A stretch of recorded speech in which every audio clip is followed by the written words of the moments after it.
Indonesia has condemned Australian naval incursions into its waters, calling them a violation of its sovereignty. It demanded on Friday that Australia suspend its military-led operation to stop the flow of asylum seekers reaching its shores, after Canberra apologised for intrusions by its navy into Indonesian waters. Jakarta also pledged to increase navy patrols in its southern maritime borders around the island of Timor. Australian Immigration Minister Scott Morrison expressed regret after revealing that navy vessels had inadvertently violated Indonesian waters during border security operations. "We will ensure that the issues that led to these inadvertent breaches of Indonesian territorial sovereignty are rectified and do not reoccur," he said. However, he said the government would pursue its hardline policies to halt asylum seeker boats. Simmering tensions. Asylum seekers arriving on unauthorized boats in Australia, often via Indonesia, are a sensitive issue for both sides,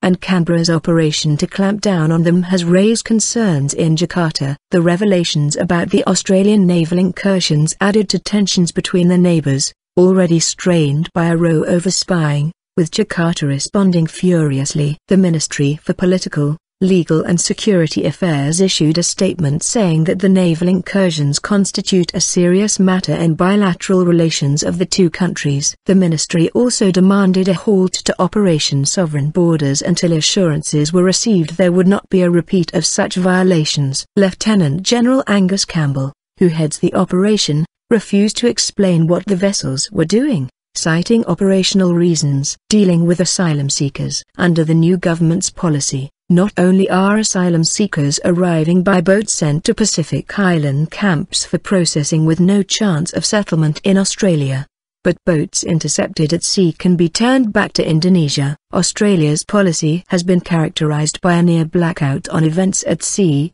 with arrivals falling by more than 80% since the Liberal National Government won power in September. Australia's military chief of staff and the head of border protection would lead a review of the violations, Morrison said, as reports emerged that the Navy had started using lifeboats to return asylum seekers to Indonesia.